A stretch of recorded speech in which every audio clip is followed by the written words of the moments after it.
Hello दोस्तों, स्वागत है आप सभी का आपके अपने YouTube चैनल पर। मेरा नाम है नितिन चौधरी और आज हम स्टार्ट करने वाले हैं फिजिक्स क्लास 10 का चैप्टर नंबर 1 लाइट। ये बेसिकली पार्ट 3 है और आपने अगर चैनल को सब्सक्राइब नहीं किया तो प्लीज़ हमारे चैनल को सब्सक्राइब करें, बेल आइकन को प्रेस करें ताकि आपको आने वाली वीडियोज़ की नोटिफिकेशन सबसे पहले मिले। तो आज हम पढ़ने वाले हैं formation of image in a plane mirror. तो आज हम प्लेन मिरर्स को डिस्कशन करेंगे। मैं पहली वीडियोस में बता चुका हूँ कि रियल इमेज और वर्चुअल इमेज क्या होती है और प्लेन मिरर्स में जो इमेजेस हैं वो वर्चुअल होती हैं, वो कैसे फॉर्म होती हैं। तो आज हम फॉर्मेशन ऑफ इमेज जानेंगे, इमेज कैसे बनती है।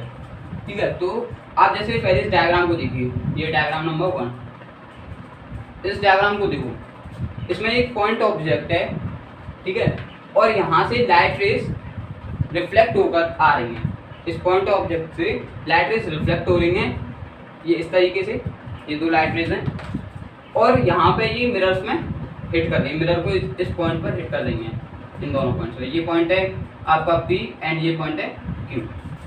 ठीक है, P पॉइंट और Q पॉइंट पर हिट कर रही हैं। अब क्या है कि ये लाइट रेज हिट करके रिफ्लेक्ट होती हैं, ये रिफ्लेक्टेड रे है, एंड ये जो दूसरी रे है ये भी रिफ्लेक्टेड रे है। अब एक चीज़ मैं बताऊँ कि इसमें हमने दो रेज क्यों ली हैं। तो बेसिकली जब भी हम इमेज फॉर्म करते हैं तो हम दो रेस को लेते हैं, ठीक है, क्योंकि एक रे से कभी भी इमेज नहीं बनती, क्योंकि इमेज बनती है by the intersection of reflected race.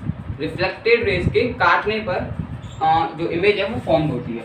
तो इसीलिए हमने दो रेस ली, क्योंकि दो रेस ही एक दूसरे को ऐसे काटेंगे, एक पॉइंट पर काट रहे हैं तब यहाँ पे इमेज फॉर्म होगी। तो अब यहाँ पे मैंने दो रेस ली, वो रिफ्लेक्ट हो गई। अब रिफ्लेक्ट होकर ये हमारा बन गया एंगल ऑफ इंसिडेंट, क्योंकि ये इंसिडेंट रे थी। ये कौन सी थी? Incident ray. तो ये एंगल ऑफ इंसिडेंट बन गया। अब यहाँ पे ये रिफ्लेक्ट होकर ये रे जा रही है, तो ये जो एंगल बनेगा ये रिफ्लेक्टेड एंगल बनेगा। तो ये जो लाइन है, ये वाली लाइन है, ये हो गई हमारी नॉर्मल, ये एंड एस एंड ये एन। ठीक है, ये नॉर्मल है, नॉर्मल से इंसिडेंट एंगल, ये रिफ्लेक्टेड एंगल, ऐसे करके। ठीक है, तो यहाँ पे अब रिफ्लेक्टेड रेस हो गई। तो अब क्या है, अब जो हमारी आँख है यानी जो हमारा माइंड है वो इमेज को देखता कैसे। वो इमेज को ऐसे नहीं देखेगा कि ये पॉइंट ऑब्जेक्ट है और यहाँ से रिफ्लेक्ट होकर और यहाँ पे इमेज बन रही है। तो वो इमेज को ये नहीं कि वो ऐसे रिफ्लेक्टेड रेस को देखे, वो रिफ्लेक्टेड रेस को नहीं देखेगा। जो आँख है वो रिफ्लेक्टेड रेस को नहीं देखेगी।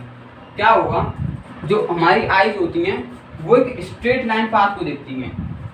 जो आइज हैं वो स्ट्रेट लाइन पाथ को देखती हैं, स्ट्रेट लाइन पाथ, एक स्ट्रेट लाइन पाथ को देखती हैं, ना कि रिफ्लेक्टेड पाथ को। रिफ्लेक्टेड पाथ को वो आइज जो हैं नहीं देखती, रिफ्लेक्टेड पाथ को आइज नहीं देखती। तो अब इसमें बताओ, इसमें ये एक रिफ्लेक्टेड पाथ है, ठीक है, तो इस चीज को, इस ऑब्जेक्ट को हमारी जो आइज हैं वो नहीं देखेंगे। आइज किसे देखेंगे? स्ट्रेट लाइन पाथ को। ठीक है, तो अब वो स्ट्रेट लाइन पाथ बनेगा कैसे? देखो, ये जो रिफ्लेक्टेड रेज आई हैं इसको हम पीछे की तरफ एक्सटेंड करेंगे, इन रिफ्लेक्टेड रेज को पीछे की तरफ एक्सटेंड करेंगे। ठीक है, दोनों रेज को। तो पीछे की तरफ जब हमने एक्सटेंड किया तो ये रेज यहाँ पे इंटरसेक्ट की, इस जगह पे क्या की? इंटरसेक्ट। तो यहाँ पे जो इमेज, अब यहाँ पे जो फॉर्म होगा वो हमारी इमेज होगी, वो इस ऑब्जेक्ट की इमेज यहाँ पे फॉर्म होगी। वो कैसे कि अब ये जो आइज है ये समझेगी कि यहाँ पे कोई ऑब्जेक्ट रखा हुआ है एंड देन वो ऑब्जेक्ट यहाँ से रिफ्लेक्ट होकर हमारी आंखों में, सॉरी यहाँ से आ रही है लाइट रेज और वो हमारी आंखों में पड़ रही हैं, तब जाके वो हमें ऑब्जेक्ट दिखेगा एज अ इमेज। ठीक है, तो इमेज कुछ इस तरीके से फॉर्म होती है प्लेन मिरर में। पॉइंट ऑब्जेक्ट्स थी, ये थे point object image formation, image formation. अब हम जानते हैं कि जो एक्सटेंडेड ऑब्जेक्ट होते हैं, जो बड़े वाले ऑब्जेक्ट होते हैं, ऐसे कुछ बड़े वाले, जैसे मेरी इमेज है या आप लोगों की इमेज, तो वो मिरर में कैसे दिखती है, वो प्लेन मिरर में कैसे दिखती है। ये तो एक पॉइंट ऑब्जेक्ट का हो गया। अब हम लेते हैं एक्सटेंडेड ऑब्जेक्ट। ये ए भी हमारा कोई एक्सटेंडेड ऑब्जेक्ट है, ठीक है। अब यहाँ से ये पॉइंट मान लो, यहाँ पे इसका एक टॉप पॉइंट है एंड इसका एक बॉटम पॉइंट है, ठीक है। ये दो पॉइंट्स लिए हैं, बीच वाले पॉइंट हमने नहीं लिए क्योंकि फिर जो डायग्राम है वो ज़्यादा कॉम्प्लिकेटेड हो जाएगा, इसीलिए ऊपर और नीचे के पॉइंट्स हमने ले लिए। अब ये एक पॉइंट है, कुछ इसी तरीके सेम इसी तरीके से यहाँ से भी रेज रिफ्लेक्ट होंगी, ठीक है। ये रेज यहाँ से निकलती मतलब रिफ्लेक्ट होकर इस ऑब्जेक्ट से ऐसे करके, यहाँ पे कोई सोर्स ऑफ लाइट है, उससे लाइट निकली एंड इस ऑब्जेक्ट के टॉप पर पड़ी, वहाँ से रेज जो है रिफ्लेक्ट हुई, ठीक है, समझ में आ रही है बात। वहाँ से रेज ऐसे करके रिफ्लेक्ट होकर गई। अब वो जो रेज हैं वो मिरर में पड़ती हैं, वो जो रेज हैं वो मिरर में पड़ती हैं। तो मिरर में पड़ने के बाद वो दोबारा रिफ्लेक्ट होंगी एंड वहाँ से फिर हमारी आंखों में वो रेज दिखती हैं, ठीक है। तो ये रेज जो हैं यहाँ से निकलती हैं एंड ये वाली जो पहली रे हमारी, ये जो AC रे है ना, AC रे, ये एक नॉर्मल की तरह परपेंडिकुलर है मिरर पर। ये क्या है, नॉर्मल की तरह परपेंडिकुलर है, जो नॉर्मल होती है कुछ उसी तरीके से परपेंडिकुलर है मिरर पर जो AC रे है। इसीलिए ये रे यहाँ से इसी पाथ पर गई और इसी पाथ से रिफ्लेक्ट होकर दोबारा वापस आ गई। लेकिन दो रेस लेंगे हम जानते हैं इस चीज़ को। तो एक रे हमने कुछ इस तरीके डाउनवर्ड में ली, मान लो कोई एक रे जा रही होगी नीचे की तरफ, एक जा रही होगी परपेंडिकुलर नॉर्मल की तरह, ठीक है। तो एक रे नीचे की तरफ गई, अब नीचे की तरफ गई तो वो वहाँ से ऐसे करके रिफ्लेक्ट हो गई। ये D और E रिफ्लेक्टेड रे है। DE कौन सी रे है, reflected ray, and AD is a रे विच इज जो कि इस ऑब्जेक्ट से मिरर पकड़ रही है। AD वो रे है और DE उसकी रिफ्लेक्टेड रे है, ठीक है। ये दो रेज हो गई। ऐसे हमने बॉटम में किया, कुछ इसी तरीके से हमने बॉटम में किया। बॉटम में एक रे मान लो एक स्ट्रेट गई नॉर्मल की तरह, परपेंडिकुलर पड़ी मिरर पर, ठीक है। अब यानी कि 90 डिग्री एंगल पर पड़ी, परपेंडिकुलर का मतलब होता है 90 डिग्री के एंगल पर, ठीक है। तो 90 डिग्री के एंगल पर पड़ी और फिर वहीं से रिफ्लेक्ट होकर उसी पाथ पर दोबारा वापस आ गई, ठीक है। यहाँ तो कुछ हुआ नहीं ज़्यादा चेंजेस। अब इसमें क्या हुआ, अब एक रे हमने डाउनवर्ड डायरेक्शन में दी, मतलब नीचे की तरफ छोड़ी, ठीक है। मान लो कोई रे है वो नीचे की तरफ गई, वहाँ से रिफ्लेक्ट होकर इधर आई, तो वहाँ पे दो एंगल्स बनेंगे। ये हमने नॉर्मल डाल दी, नॉर्मल है N2 एंड यहाँ पे इसके साथ दो एंगल्स बनेंगे। ये जो इंसिडेंट रे है B और G, BG एक इंसिडेंट रे है, फिर इस पे इंसिडेंट एंगल बन रहा है, और G और H एक रिफ्लेक्टेड रे, इसीलिए इस पे रिफ्लेक्टेड एंगल बन रहा है। ये दो एंगल बन रहे हैं। इसी तरह से ऊपर वाले केस में हुआ है, ये N1 नॉर्मल थी, नॉर्मल के साथ AD एक इंसिडेंट एंगल बना रही है AD रे, एंड DE रे कौन सा बना रही है, रिफ्लेक्टेड रे, रिफ्लेक्टेड एंगल, ठीक है। ये चीज़ समझ में आई।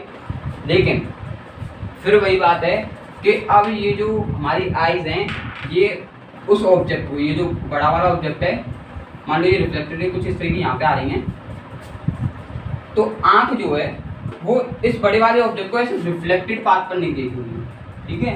ये नहीं कि भाई मैं यहाँ देख रहा हूँ तो मुझे ऑब्जेक्ट पीछे दिख रहा है, उस मिरर में कुछ नहीं दिख रहा। तो अगर ऐसे हमारी आंखें रिफ्लेक्टेड पाथ को देखेंगी तो मिरर में जो इमेज है वो कभी नहीं बनेगी, अगर आंख हमारी रिफ्लेक्टेड पाथ को देखेंगी। लेकिन जब आंख जो है, आंख की एक प्रॉपर्टी होती है, वो एक स्ट्रेट लाइन पाथ को ही देखती है, सिर्फ स्ट्रेट लाइन पाथ को। मैं बता चुका हूँ पिछली वाली वीडियोस में भी, मैंने रियल और वर्चुअल इमेज में वीडियोस थी पहली वाली, उसमें भी मैंने बताया हुआ है कि जो आइज है वो एक स्ट्रेट लाइन पाथ को देखती है, ना कि रिफ्लेक्टेड पाथ को। तो अब यहाँ से अब स्ट्रेट लाइन पाथ हम पीछे की तरफ बनेगा मिरर के, तो हम एक पाथ बनाते हैं। ये जो रिफ्लेक्टेड रेज है ना DE और GH, ये रिफ्लेक्टेड रेज हैं, इन्हीं को हम पीछे की तरफ वर्चुअली एक्सटेंड कर देंगे, पीछे की तरफ ही छोड़ देंगे, ठीक है, पीछे की तरफ ही खींच देंगे लंबी। तो अब मैं इसको ऐसे करके पीछे की तरफ ले जा रहा हूँ। मैं ये मिरर के पीछे वाली साइड है, ये मिरर है, ये आगे वाली साइड है, ये पीछे वाली साइड है। पीछे की तरफ ले गया मिरर के सभी रिफ्लेक्टेड रेज को, क्योंकि ये भी तो एक रिफ्लेक्टेड रे है ना, ये नॉर्मली पड़ रही है, बहुत अलग है, पर है तो एक रिफ्लेक्टेड रे, उसी पाथ पर आ रही है, उसी पाथ पर वापस जा रही है। तो इन चारों रेज को हमने पीछे की तरफ एक्सटेंड कर दिया, ठीक है। अब ये देखो, ये रे कहाँ पे टकरा रही है, ये रे कुछ इस जगह पे, इस पॉइंट पर टकरा रही है। ये दो रेज जो हैं रिफ्लेक्ट होने के बाद इस पॉइंट पे पीछे की तरफ टकरा रही हैं, एंड ये दो रेज कहाँ टकरा रही हैं, इस पॉइंट पर टकरा रही हैं, ठीक है। कुछ इसी केस में, इसी जैसे केस में।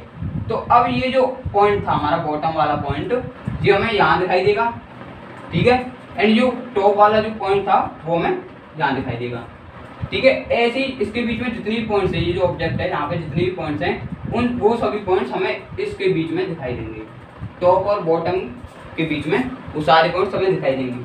तो कुछ इसी तरीके से ये जो इमेज फॉर्म होगी वो मिरर के पीछे ऐसे फॉर्म होगी, एक्सटेंडेड बड़े वाले ऑब्जेक्ट्स की, ठीक है। कोई भी ऑब्जेक्ट ले लो तो ऐसे करके ये इमेज फॉर्म हो जाएगी। आई होप ये वीडियो आपको समझ में आई होगी एंड जो फॉर्मेशन है इमेज की प्लेन मिरर में वो चीज़ भी समझ में आई होगी। बट अब मैं आपको कुछ पॉइंट्स, बेसिक पॉइंट्स बताने जा रहा हूँ। वो पॉइंट्स क्या हैं देखो। अब ये तो इमेज फॉर्मेशन हो गया, ठीक है। अब हम जानते हैं लेटरल इन्वर्जन। लेटरल इन्वर्जन क्या होता है, ठीक है। तो लेटरल इन्वर्जन कुछ नहीं है, बस उल्टी डायरेक्शन होती है। तो लेटरल इन्वर्जन में होता है देखो, जैसे कि ये आपका कोई मिरर है, ठीक है, ये एक प्लेन मिरर है। अब यहाँ पे क्या होगा कि यहाँ पे लिख रहा है RED, ठीक है, ये प्लेन मिरर है, यहाँ पे लिख रहा है RED, मैंने पेपर पे लिख दिया है। अब मैं इस पेपर को प्लेन मिरर में देख रहा हूँ तो वो मुझे कुछ इस तरीके से दिखाई देगा, ठीक है, इस तरीके से दिखाई देगा। आप इसको प्रैक्टिकली करके देखना घर पे, एक पेपर में रेड या कुछ भी लिखना है वर्ड एंड देन उसको मिरर में देखना, प्लेन मिरर में, तो वो कुछ इस तरीके से दिखाई देगा। तो अब क्या होता है, या फिर आप एक और एग्जांपल ले सकते हो, अपनी जो बॉडी की इमेज है ना उसको मिरर में देखना एंड देन उसमें आपको दिखेगा कि जो आपका राइट हैंड साइड है वो लेफ्ट हैंड बन जाता है, यानी कि जो आपको सीधा आता है वो खेरा हाथ बन जाएगा और जो खेरा है वो मतलब जो लेफ्ट हैंड है वो राइट हैंड बन जाएगा, ठीक है। तो कुछ इस तरीके से इमेजेस उल्टी हो जाती हैं, पलट जाती हैं। तो इसी चीज़ को, ये जो फेनोमेना है इसी को हम क्या कहते हैं, लेटरल इन्वर्जन। लेटरल इन्वर्जन क्या होता है, लेटरल इन्वर्जन होता है आपका the change of side, the change of sides due to the mirror, due to the mirror known as lateral inversion, lateral inversion, ठीक है। चेंज ऑफ साइड यानी कि लेफ्ट साइड राइट बन गई और राइट साइड जो थी वो लेफ्ट बन गई, इसी चीज़ को हम लेटरल इन्वर्जन कहते हैं। अब इसकी एक एप्लीकेशन बताता हूँ। मान लो आपने एम्बुलेंस देखी होगी, अब एम्बुलेंस पे कैसे एम्बुलेंस लिखा होता है, उल्टा लिखा होता है कि नहीं, मतलब एम्बुलेंस पर एम्बुलेंस जो लिखा होता है वो उल्टा लिखा हुआ होता है, सीधा नहीं लिखा होता। तो ऐसा क्यों होता है, देखो हम जानते हैं कि जो हमारी बाइक्स होती हैं, बाइक मोटरसाइकिल या गाड़ियाँ जो होती हैं, कार वगैरह, उसमें मिरर लगा हुआ होता है, एक rear mirror, rear view mirror, उसका नाम होता है रियर व्यू मिरर, एक रियर व्यू मिरर होता है। अब जब एम्बुलेंस पर वो उल्टी डायरेक्शन में EC ऐसे करके एम्बुलेंस पे लिखा होता है वो, ठीक है, ऐसे करके एम्बुलेंस पे उल्टा लिखा हुआ होता है, ठीक है। तो जब वो मिरर में पड़ेगा, रियर व्यू मिरर था, प्लेन मिरर है, तो मिरर में पड़ने के बाद होगा क्या कि जो उल्टा एम्बुलेंस लिख रहा था वो हमें सीधा दिखाई देगा उस मिरर में देखने पर, एम्बुलेंस,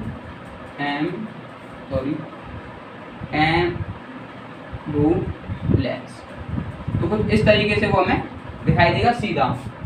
तो ऐसा लिखते क्यों हैं, एम्बुलेंस पर ऐसा उल्टा लिखते क्यों हैं, वो इसीलिए लिखते हैं क्योंकि जो एम्बुलेंस में जो केसेस होते हैं वो सीरियस केसेस होते हैं, मतलब कि वहाँ पे कोई मरा हुआ जा रहा है एम्बुलेंस में या कोई सीरियस केस है, तो इसीलिए लोगों को जल्दी से दिखाने के लिए एम्बुलेंस पर जो एम्बुलेंस वर्ड है उसको उल्टा कर दिया जाता है, ताकि जब लोग अपने रियर व्यू मिरर में पीछे वाले शीशे में देखें बाइक या कार के, तो उनको एक सीधा वर्ड दिखाई दे एम्बुलेंस, जिससे वो ढंग से पढ़ लें, समझ सकें और देख सकें कि एम्बुलेंस आ रही है, उसके लिए रास्ता दे सकें। तो इसीलिए वहाँ पे एम्बुलेंस वर्ड उल्टा लिखा होता है, ठीक है। अब 2-3 पॉइंट्स हैं वो मैं बता देता हूँ प्लेन मिरर्स के। पहला पॉइंट ये है कि जो प्लेन मिरर में जो इमेज फॉर्म होती है, प्लेन मिरर में जो इमेज फॉर्म होती है वो लेटरली इन्वर्टेड होती है। पहला पॉइंट है लेटरली इन्वर्टेड होती है, यानी कि जिसकी राइट साइड लेफ्ट दिखाई देती है, लेफ्ट साइड राइट दिखाई देती है। दूसरा पॉइंट हमारा ये है कि प्लेन मिरर्स में जो इमेज फॉर्म होती है वो वर्चुअल होती है। अगर आप नहीं जानते वर्चुअल इमेज और रियल इमेज क्या है, तो मैं पहली वीडियो बना चुका हूँ, उसमें आप जाके देख सकते हो। तो वो वर्चुअल होती है और इरेक्ट होती है,